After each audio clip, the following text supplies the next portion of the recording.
Headline, the nest of champions, the Delaware Valley, and past the cheesesteak grandma as the afterglow continues to shine off that Lombardi trophy, the big Lombardi trophy back in February. A monster mash for the Birds over the team from Kansas City. So this is the time, the dribs and drabs of June, OTAs, not training camp, just the OTAs. With that as the backdrop, the reigning king of running backs, Saquon Barkley, is cranking up the drama-o-rama. That's right. And not exactly the good vibrations, per se. I don't know if you heard this or not. Perhaps not, but the man that put the Eagles on his back and carried them across the finish line, Saquon Barkley, says that when he retires, it will be a sudden shocker of a decision. People will be gobsmacked. They'll be surprised. Appearing on some podcast, who knows which one, there's a million of them, Barkley recently was asked whether or not he'll retire when he's still playing at his highest level, and he answered by saying that he could retire sooner than people think.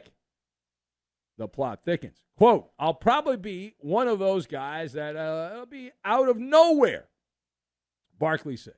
I'll probably just wake up one day, whether it's next year or 2 years or 4 years, and just be like, yeah, it's over, Barkley said. He compared his own situation to that of the iconic Lions Hall of Fame running back, Barry Sanders.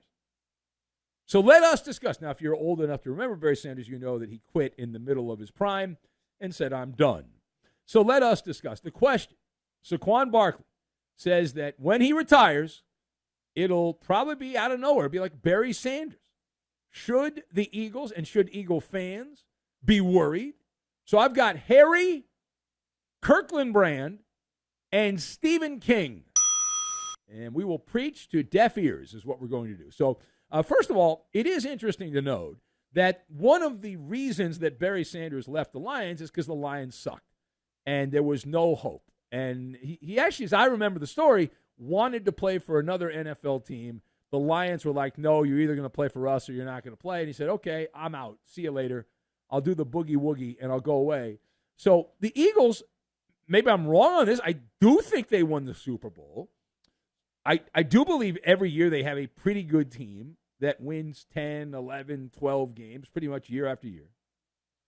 So my reaction to the question, should the Eagles be worried, is yes, it is off-putting. It's a sketchy move by Saquon Barkley because what you're talking about is a hairy situation. Ergo, Harry Houdini. Because Barkley is basically saying, yeah, when I retire, I'm going to screw over the team, right? And you're not going to see it coming. No one's going to see it coming. Like one day, it's abracadabra, hocus pocus, poof, just like that. And I'll vanish into thin air. And that is a red flag, right? Now, if you dig a little deeper, you're still enjoying the dopamine hit from the Super Bowl, the Super Bowl hangover, and now you're already talking about, I am going to retire, and when I retire, I am going to F over my employer. Now, it must be nice to have so much money that you can just say, well, maybe next year or the year after, I'll just wake up and quit. Most people can't do that. It's not normal, right? That's not normal. It's also not normal that a top-tier running back would say this, that, they still got gas left in the tank and all that. Now, is it true? Is it true that that's what you say when you're already halfway out the door, meaning you're already planning your nice exotic life, living on a beach somewhere, living the good life, and not having to worry about practice and staying in shape and all that? Now, part of this does smell like a social media power play. Power play, right? It's a business move. It's all about the brand and all that stuff, and there's a bit of mystery, right? And in show business, they talk about leave the audience wanting more, right? Leave them wanting more, and it's very important. It's like he's saying, when I retire, when I hang them up, I'm going to be mysterious like Barry Sanders. Now, Sanders was 30 years old when he quit on the Detroit Lions. He was a quitter. Barkley is 28. So Is he going to model himself completely after Barry Sanders, and in 2 years, that's it, I'm out, clip and save, clip and save, clip and save, clip and save? Now, secondly, to the Bayou Boogaloo we go, and that is where, following up a story from the last month, the former NFL quarterback who was always great to bet on when you'd bet against him when he played in a cold weather game or played against a halfway decent opponent in a high leverage situation because he would always ride the vomit comet. We're talking about Derek Carr.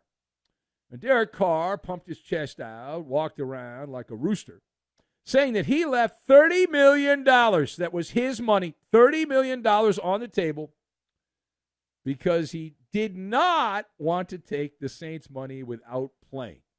He didn't want to have the surgery, and he said, I just can't take the money. Does this make sense? Does it make sense? So it's hard to believe that this is actually what happened. I'm skeptical.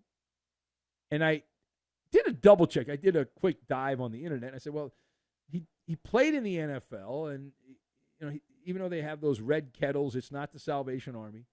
It's not Goodwill. And I'm pretty sure that the NFL is filled with owners who treat players like Kirkland brand toilet paper. You flush, and then, you wipe, and then you flush. You flush after you wipe. You're supposed to wipe, and then you flush. And this guy, Derek Carr, who made millions and millions in the NFL, suddenly has this conscience, and he can't take the money. Of course, the side alternative reality to this is that he gave up $30 million. The Saints still gave him $10 million as a parting gift, and he was a terrible quarterback in New Orleans outside of those 2 glorious days to begin the season last year. The level of stupidity, though, is rather breathtaking if that's what he actually did. What he says he did, he actually did, that he's worried about taking money for not playing. Noble nonsense. Right? It's not Sunday school we're talking about. It's the NFL and a multi-billion-dollar conglomerate. And we're supposed to believe that he did this as an act of honor. Yeah, riddle me a skeptic, Batman, right? A little skeptical, yeah.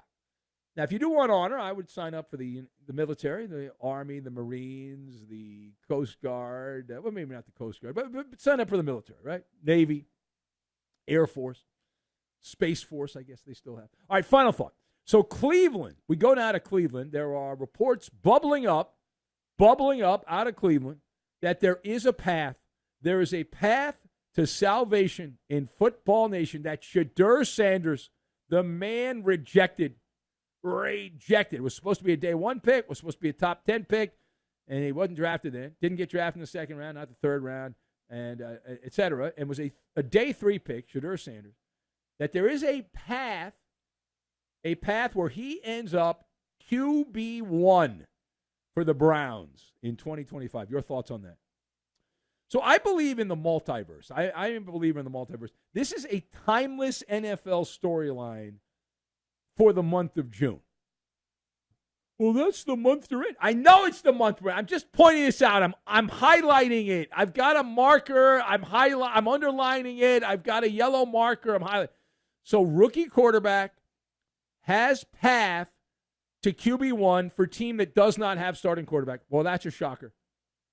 Now, are we talking about a franchise savior? No. This is just the next chapter in a new Stephen King Cleveland quarterback horror novel. He's working on that right now at some shack in Maine. He's sending out woke propaganda. We've read this book before. We've read the horror book before. It's being republished. Young, flashy quarterback shows up in Cleveland with a suitcase full of money and bling bling. And by Thanksgiving, he's trying to remember how many fingers he has and how many toes he has. It's like putting a nice Model 3 Tesla into a demolition derby. Of course, you would argue that Shedeur Sanders, he's not driving a Model 3 Tesla. No. He's got some car worth more than that. That's for sure.